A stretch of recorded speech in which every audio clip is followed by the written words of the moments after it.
Assalamualaikum warahmatullahi wabarakatuh. Halo everyone, welcome back my YouTube channel. Dengan di sini saya Lucy Pramudita dengan NPM A1C024023. Saya berasal dari kelas 1B Pendidikan Matematika dengan dosen pengampu saya Dr. Muhammad Kristiawan MPD. Baiklah, pada video kali ini saya akan membahas materi mengenai program kerja komite sekolah dan bagaimana sistem kerjasama antara sekolah dan komite sekolah.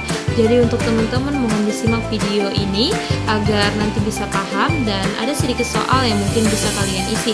Oke, baiklah teman-teman, mohon disimak. Nah, oke guys, di sini kita akan membahas materi yang sudah saya sebutkan tadi tentang program kerja komite sekolah dan bagaimana sistem kerjasama antara sekolah dan komite sekolah. Mohon disimak dan dipelajari, oke? Nah, teman-teman, di sini komite sekolah adalah lembaga mandiri yang bertugas untuk meningkatkan kualitas pelayanan pendidikan di sekolah. Komite sekolah dibentuk dengan melibatkan berbagai pihak yang terkait dengan sekolah seperti orang tua siswa, guru, kepala sekolah, perwakilan tenaga kependidikan, dan wakil dari masyarakat setempat. Adapun peran dari komite sekolah yaitu sebagai lembaga pemberi pertimbangan dalam penentuan dan pelaksanaan kebijakan pendidikan. Yang kedua ada sebagai lembaga pendukung baik yang berwujud finansial, pemikiran maupun tenaga dalam penyelenggaraan pendidikan. Dan yang ketiga ada membantu dalam pengambilan keputusan seperti kebijakan pendidikan, program pembelajaran dan anggaran sekolah.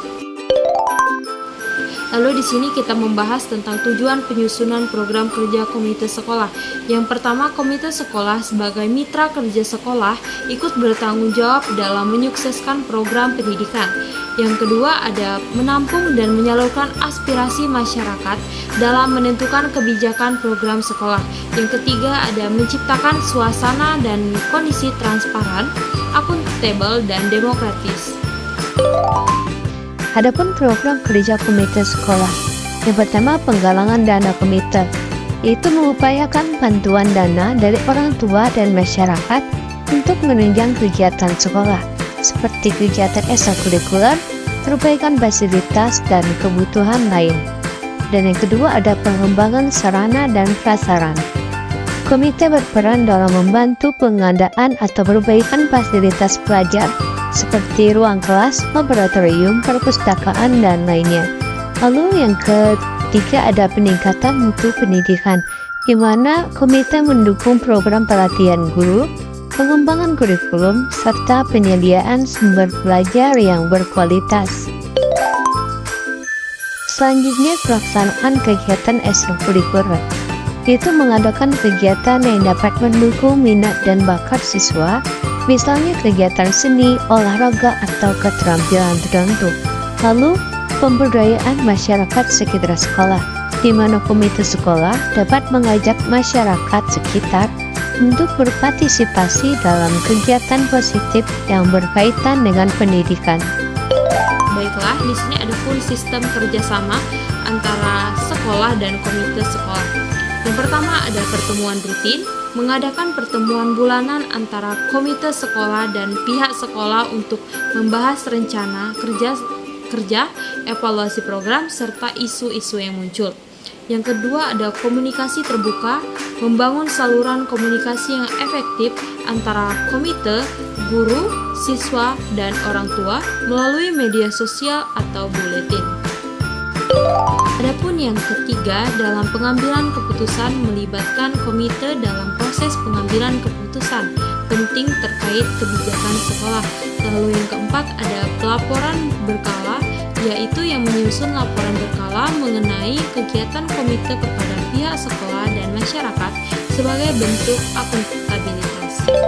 Adapun di sini bentuk kerjasama antara sekolah dan komite sekolah. Yang pertama ada pengelolaan dana dan transparansi.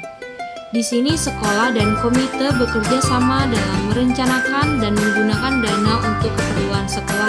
Yang kedua ada pengembangan program pendidikan. Di sini kepala sekolah berpartisipasi dalam merancang kegiatan yang mendukung kebijakan belajar mengajar. Lalu adapun keterlibatan dalam kebijakan sekolah. Di sini komite sekolah bisa memberikan masukan dalam pengambilan kebijakan, terutama yang berhubungan dengan kebutuhan siswa dan orang tua. Lalu ada pun rapat rutin dan evaluasi bersama. Di sini sekolah dan komite mengadakan rapat rutin untuk berdiskusi tentang kemajuan sekolah, masalah yang dihadapi, dan perencanaan program selanjutnya. Nah, lalu yang terakhir ada kegiatan sosial dan kesejahteraan siswa, di mana komite sekolah mengadakan program sosial untuk siswa yang membutuhkan bantuan seperti beasiswa atau bantuan peralatan sekolah. Namun ternyata dalam kerjasama ini terdapat tantangan dalam kerjasama antara sekolah dan komite sekolah. Yang pertama ada komunikasi yang tidak efektif, yang kedua ada keterbatasan dana. Sumber dana dari komite bisa terbatas jika orang tua dan masyarakat tidak bisa memberikan kontribusi besar. Lalu yang ketiga ada partisipasi orang tua yang kurang merata. Tidak semua orang tua siswa bisa aktif terlibat, yang dapat mengurangi efektivitas program. Nah, tentunya di sini ada pun tujuan kerjasama antara sekolah dan komite sekolah, yaitu yang pertama memaksimalkan sumber daya, yang kedua mendukung proses pembelajaran, dan yang terakhir ada mempererat hubungan dengan masyarakat. Baiklah teman-teman, mungkin itulah tadi video materi yang dapat saya jelaskan pada hari ini. Mungkin teman-teman sudah paham dan mengerti apa yang sudah saya jelaskan. Dan tentunya ada link pembelajaran yang sudah saya siapkan di bawah ini di deskripsi ataupun kolom komentar. Nah, baiklah teman-teman, semoga kita bisa bertemu kembali di video selanjutnya. Saya akhiri, wabillahi taufiq wal hidayah. Wassalamualaikum warahmatullahi wabarakatuh. See you di next video teman-teman.